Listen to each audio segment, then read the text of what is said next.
Good afternoon, ladies and gentlemen, and welcome to all of you. And thank you for being here. We join here today to remember, to honour and celebrate the life and being of Eddie Dougal, or as some of you may know him, Frank Holden, son, husband, father, musician, friend, and humanitarian.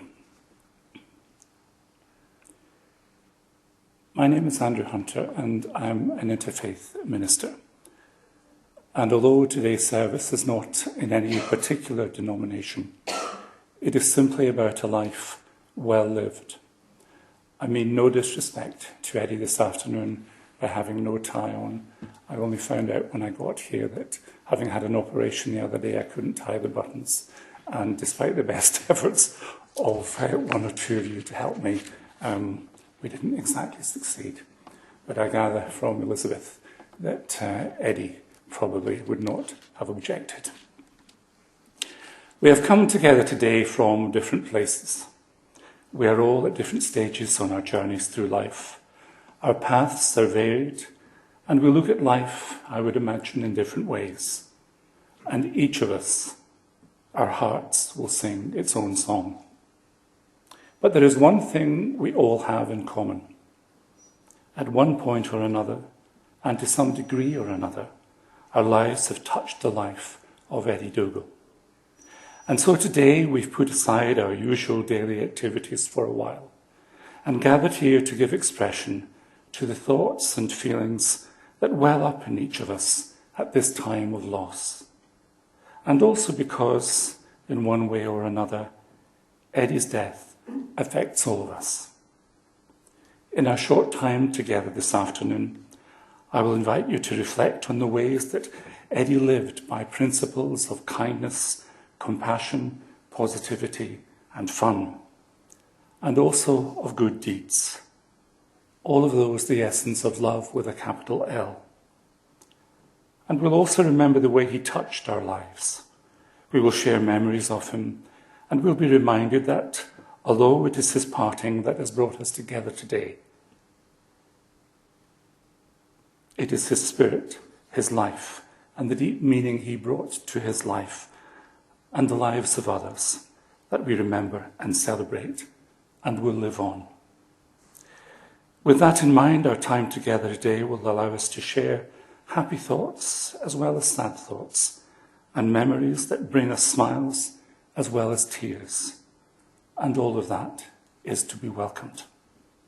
And I sincerely hope that at the end of this farewell service for Eddie, you will feel glad that you took the opportunity to do some of your grieving in the presence of others who have known and loved him also. You are not alone. So let us begin with these words.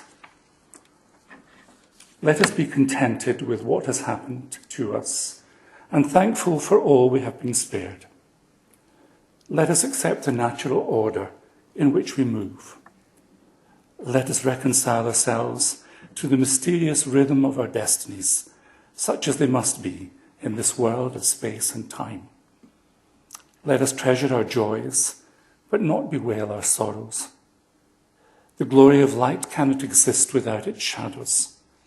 Life is a whole, and good and ill must be accepted together. The journey has been enjoyable and well worth making. Although those words were crafted by Sir Winston Churchill, from the little I have come to know of Eddie, I feel indeed that he could have written those himself, or at least would subscribe to them. He embraced all of life, the natural order of life, the light and the shadow, just as he knew a piano's white notes were as of nothing without the black. I met Eddie briefly at a wedding last year for his friends Tina and Jennifer, and he came to speak to me after the ceremony.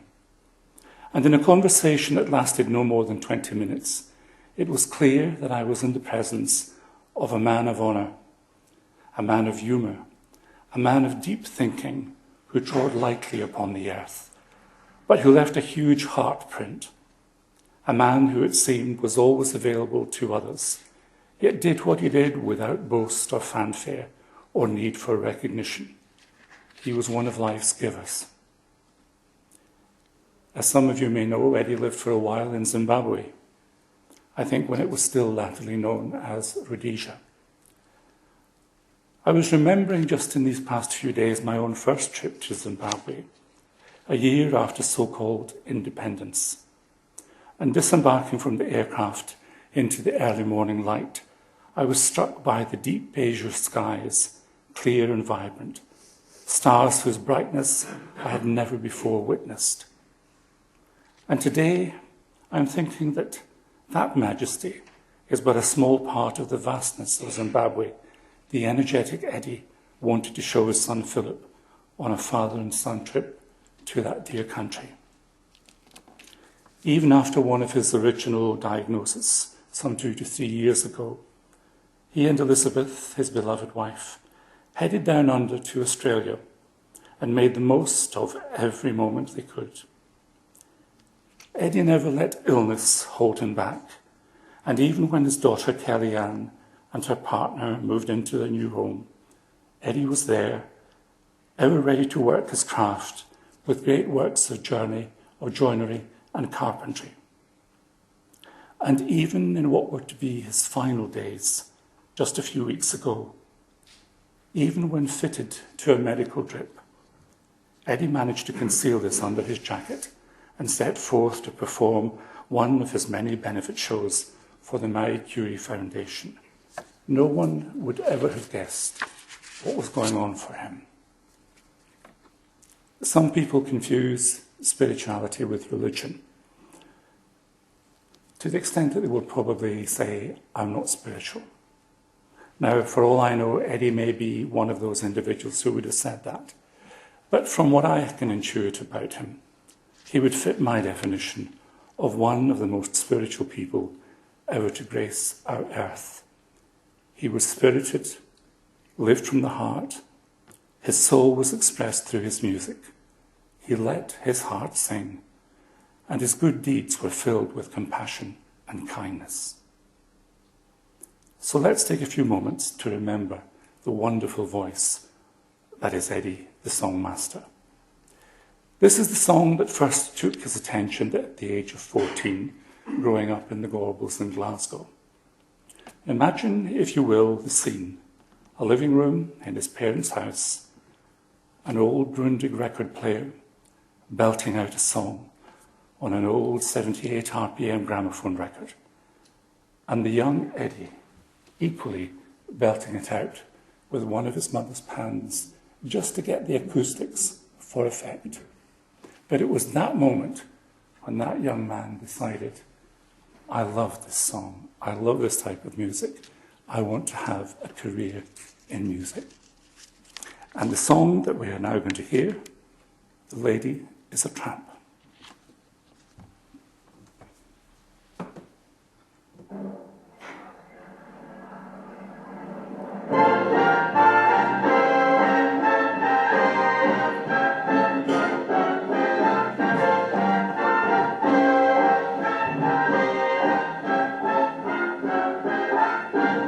She gets hungry for dinner at 8. She likes the theater, but don't come late. She never bothers with anyone she hates. That's why this chick, she's a tramp. She don't like crap games with parents and earls. Won't go to Harlem dressed in ermine and pearls. She will not dish the dirt with the rest of those girls. That is why this chick, she is a tramp. She likes that free, that cool wind in her hair. She's broke, but it's so. Hey, California, it's just cold and it's damn. That's why this lady, she's a tramp. Left the lights on. She gets far too hungry, babe. Wait for dinner headache. She adores the theater. I never steps in late. She never bothered a baby with some fun she hate. That is why this lady, she's a champ. She don't like crap games with those barons and earls. Never makes a trip to Holden dressed up in a whole lot of pearls. She will not dish the dirt with the rest of those girls. That is why this lady, she's a tramp. She likes that free, that cool, crazy whip in her hair. Pay her life without care.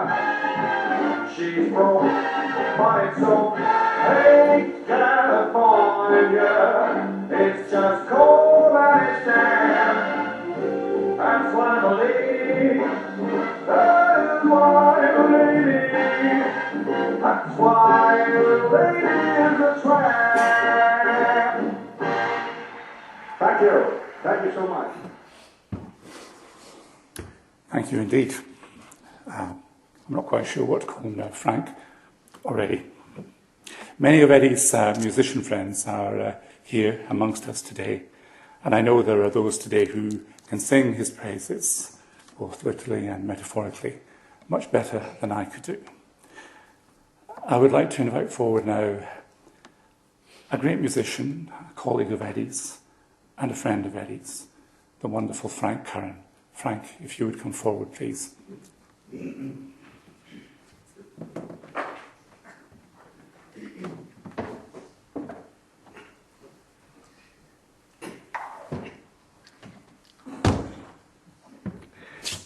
Well, how I came in contact with Frank Holden was about 20 years ago. I was 30 at the time. I had a hard life. I got a phone call. I didn't know who he was. Eddie, because I didn't know his name till last year, was Eddie Dougal. Anyway, I got a phone call from him. He said, "My name's Frank Holden, and I interpret Sinatra. Your number was given by your trumpet player, Pete Dyer, to phone you because you had your own big band. He says, I want to book you up for the Cumbernauld Theatre and back me up." I says, "That's fine." I says, "I've got a resident singer that does Sinatra as well, Kenny Patterson, and myself. However, it's not a problem." There was no rehearsals. So when we got to the Cumbernauld Theatre, I said, "What would you like me to say, Frank?" He said, "Well, just use your own name, what you're going to introduce me as." So this says, "Well, ladies and gentlemen, this young man, you paid all your money to see him and listen to him. In my opinion, he's Scotland's finest interpreter of Sinatra. So you're welcome on stage, the fabulous Frank Holden, interpret Sinatra." And I walked away, and Frank came in and says, "How did all these people get in my room?" I says, "Kenny brought them up with 2 taxis." "Well, Frank, you've got a full house this time. There's actually more room than what was in the Cumbernauld Theatre." But with some great times. And then he phoned me up again. He says, "Frank," he says, "I've got another job for you.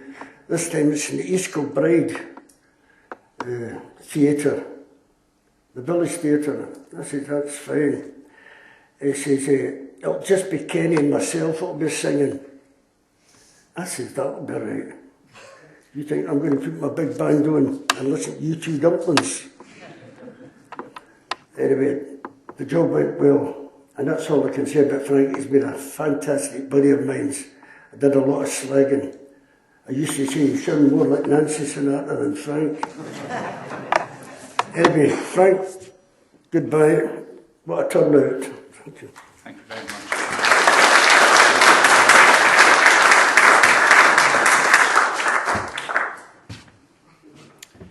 And another friend of Eddie's this time, someone who was inspired by Eddie. They talked about inspiration and many other things beside. And it's Ian. Yeah, Ian Aiken.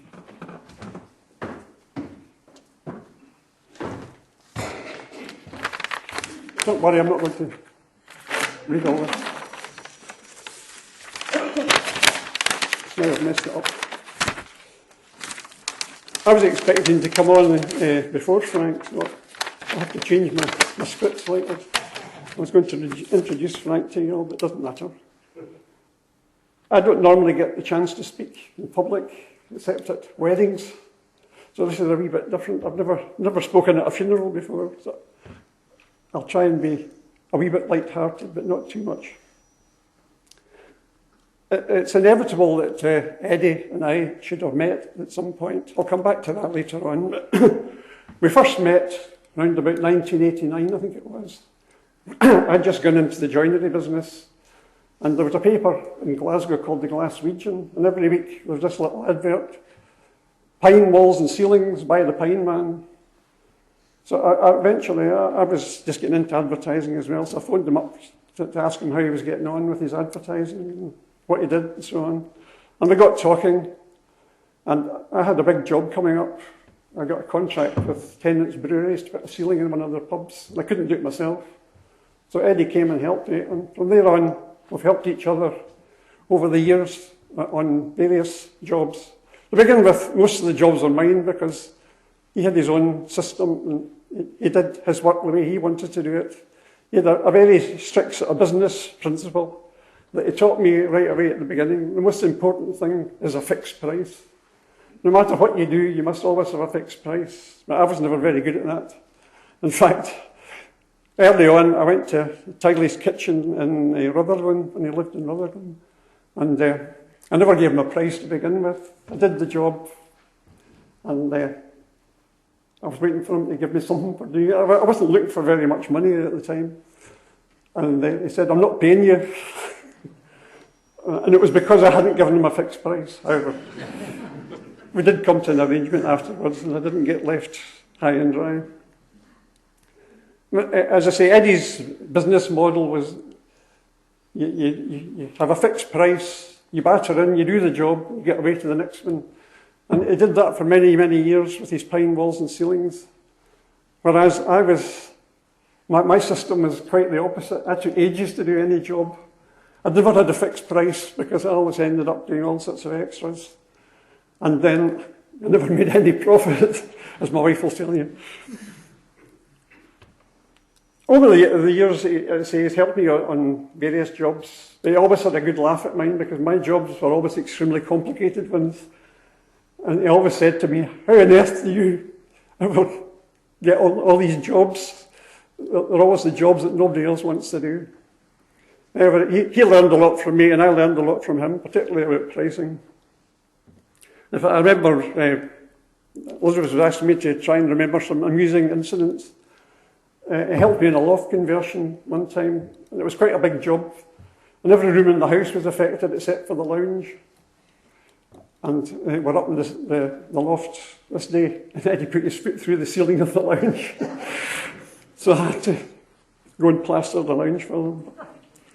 And there were lots of little incidents like that where one or other has made some terrible mistake. We had to cover it up later.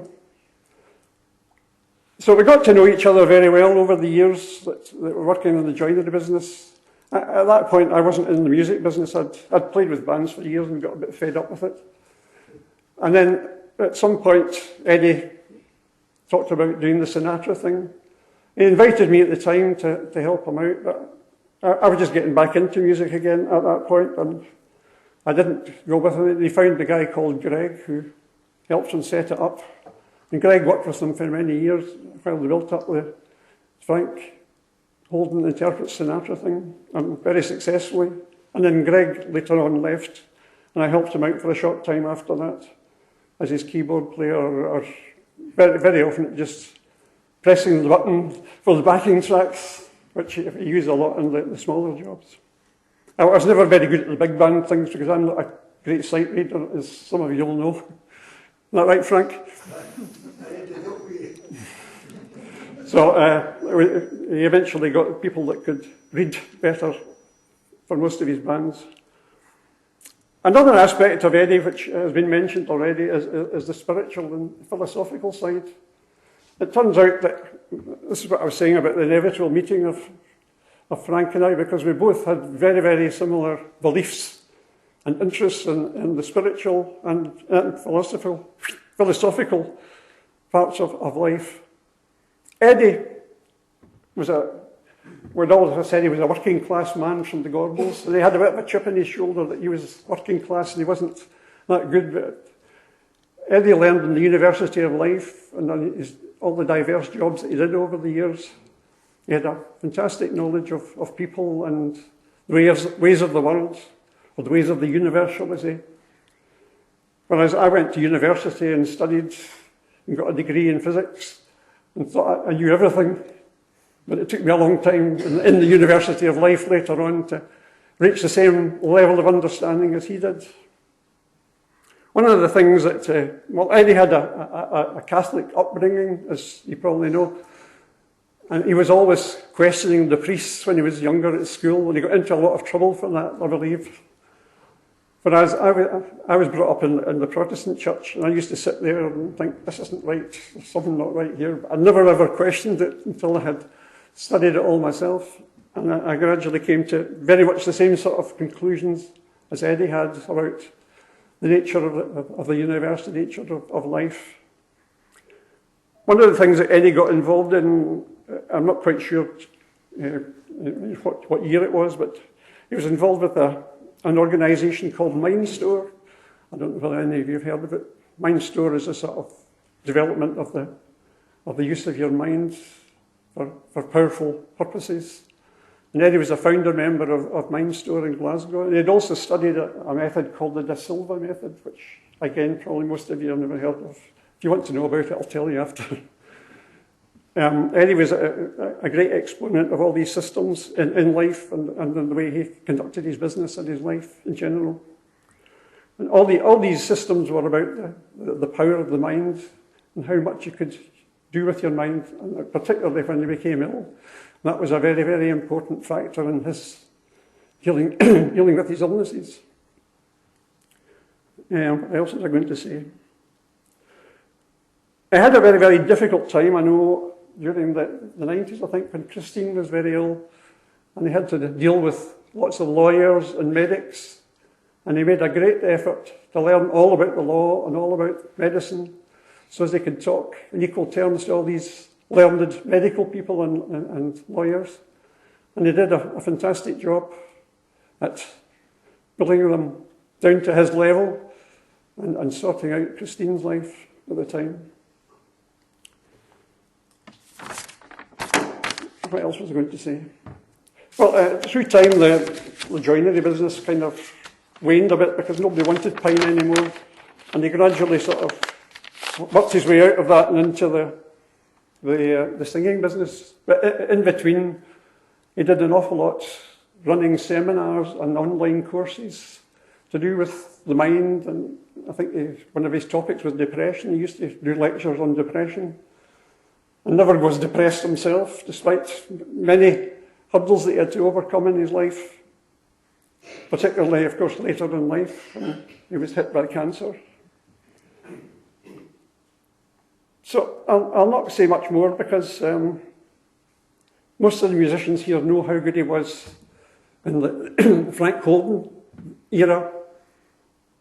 I've known him through sort of 3 different chapters, from the Pine Man to Eddie Dougal and to Frank Holden, and I'll miss him very much because we had a lot in common to talk about. I'll have to talk to myself now. Thank you very much. Well, just one last thing. To make it a wee bit light-hearted, I have to tell you a joke. Frank Sinatra and Nelson Riddle did a concert in Glasgow many years ago. And at the end of the concert, Frank said, "Is there anyone here with a request? I can sing any song under the sun." So this wee Glasgow man down at the front with a bonnet got up and he said, "Aye, do you know the Farmer Jack song?" And Sinatra said, Farmer Jack, no, I don't think I know that one. So he called over Nelson Riddle. He said, do you know the Farmer Jack song? No. So they got together and they said, well, sing us a wee bit of the song. And I'm not a singer, by the way. Sing us a wee bit of the song and then we'll see if we can play it by ear. So the wee guy got up and he said, Farmer Jack to a king. So I'll leave you with that note. Thank you.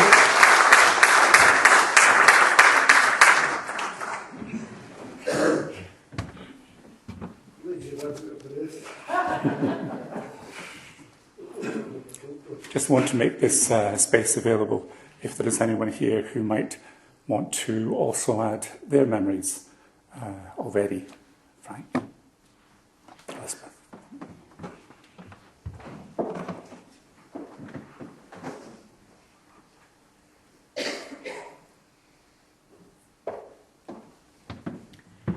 This is just a quick, cheeky story. When Eddie was a little boy, and he was really looking forward to going to school. He thought school was going to be just the business. And he had his wee shorts and his stockings and his school bag, and he loved stationery.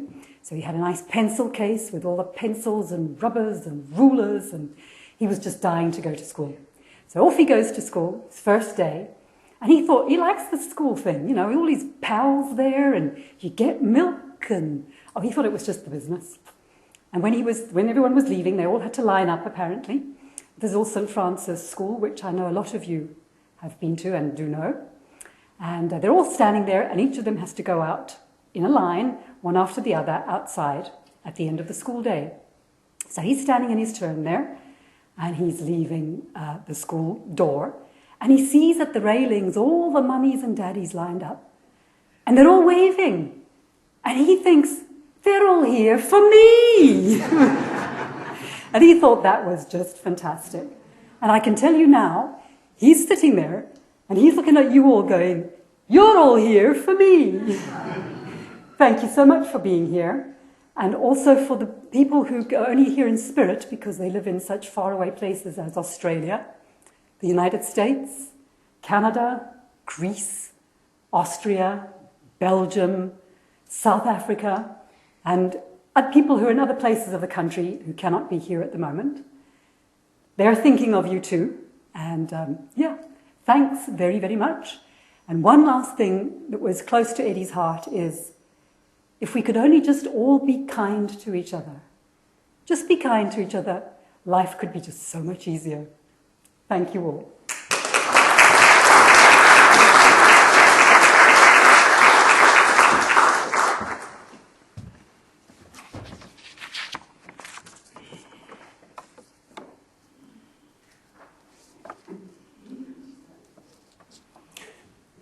Today, whilst we remember Eddie, let's also take a moment to reflect on what parting actually means for us and the life that goes on for all of you, in particularly Eddie's beloved wife Elizabeth, his daughter Carrie-Anne and son Philip, and their mum Christine. There are a few words that I sometimes find helpful at this time, especially given Eddie's beliefs, as we've heard from Ian. They may be familiar to you, but I think they deserve a repeating on this occasion, just to remind us that, although physically gone, the departed is always thinking of us. And this is a poem that says, "Death is nothing at all. I have only slipped away into the next room. Whatever we were to each other, we still are.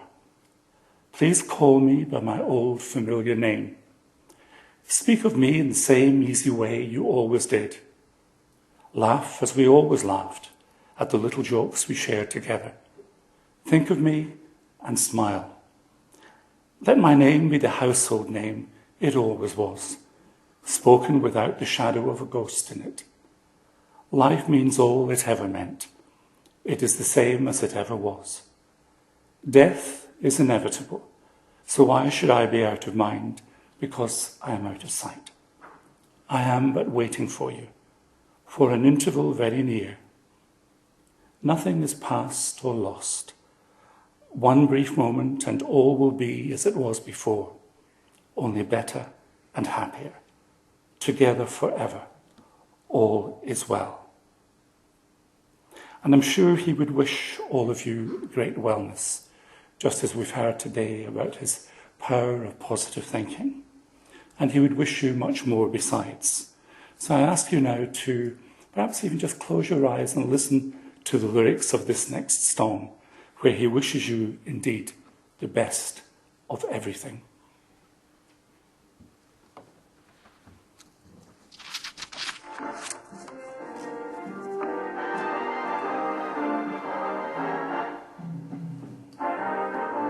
The best of everything, that is what I wish for you. The best of everything, a Rembrandt hanging on your wall. A yacht that with you cups, skateboards that start at speed, show dogs or loving pups, the pride of the pound or the pedigree.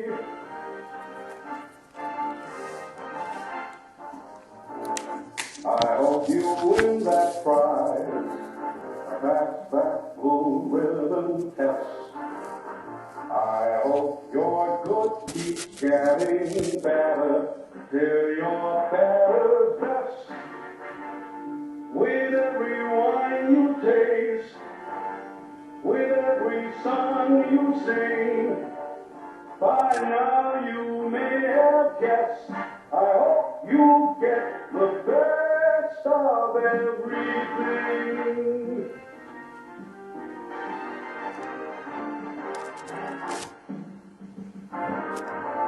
The best of everything, that is what I wish for you. The best of everything, a Rembrandt hanging on your wall.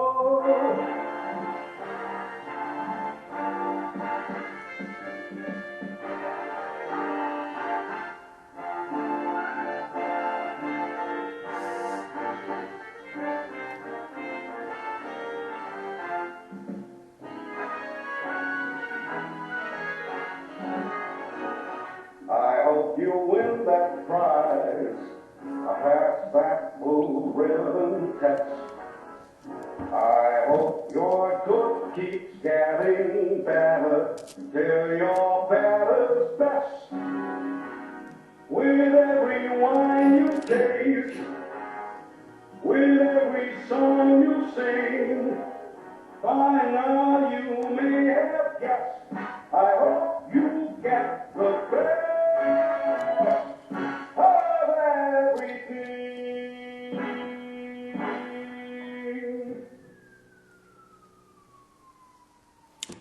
And part of the best of everything will be Eddie's multifaceted legacy.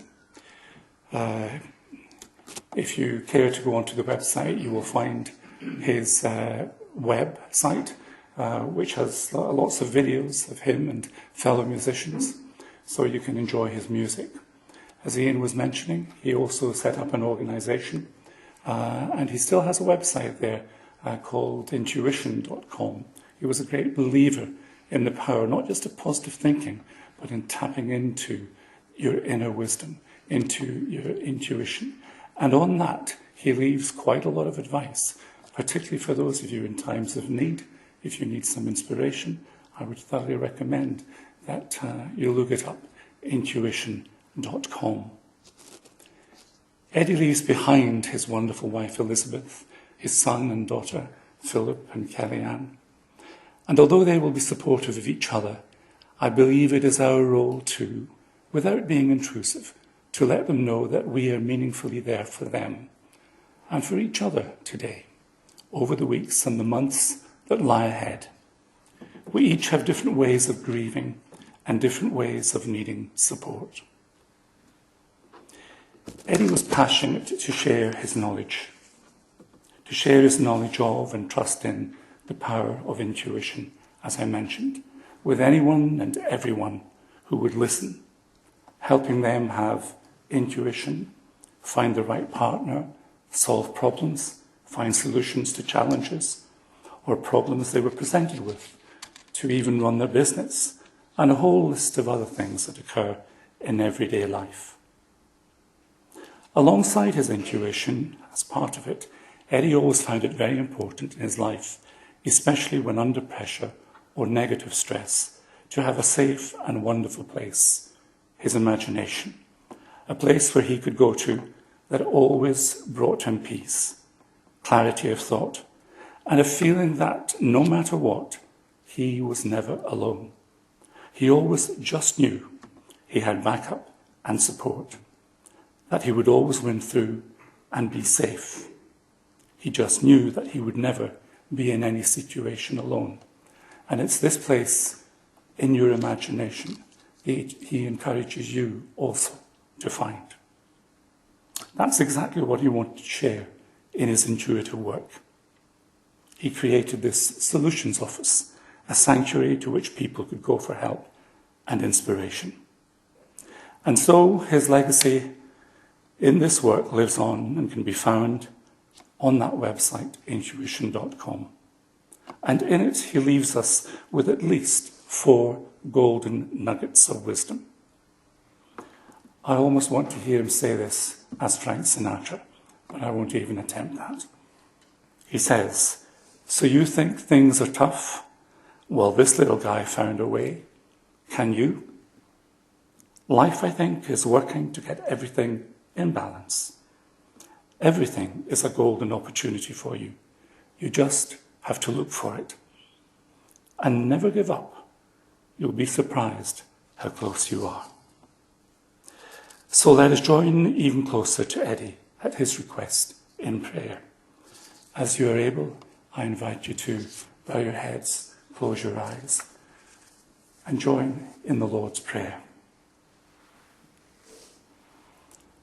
Our Father, who art in heaven, hallowed be thy name. Thy kingdom come, thy will be done, on earth as it is in heaven. Give us this day our daily bread, and forgive us our trespasses, as we forgive those who trespass against us. And lead us not into temptation, but deliver us from evil. For thine is the kingdom, the power, and the glory, forever and ever. Amen. Please open your eyes. And so, ladies and gentlemen, the end is now near as we conclude our service for Eddie. In a moment, we shall hear him sing My Way. To anyone interested in or involved in music, the stage, the grand theatre of life, the lyrics are indeed most poignant. But even more so today as they speak of a man who lived a life that was indeed full, who travelled far and wide, acknowledged his regrets, showed his pride, particularly for his family, and always did it his way, right to the end. As we witness the final curtain and take our leave, we will remember that the best answer to death is the continuing affirmation of life. As Eddie might say in theatrical speak, the show must go on.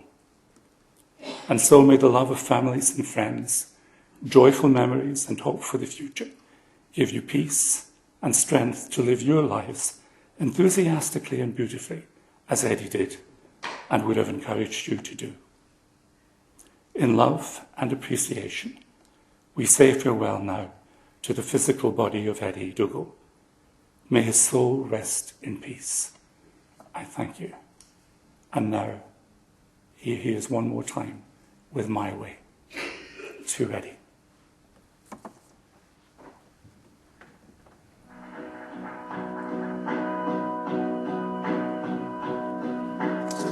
Now the end is near, and so I face the final curtain.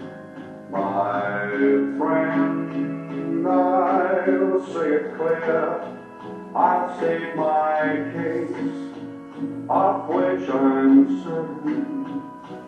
I've lived a life that's full I've traveled each and every highway and more, much more than this. I did my way. Regrets, I've had a few, but then again, too few to mention. I did what I had to do and saw it through without exemption. I planned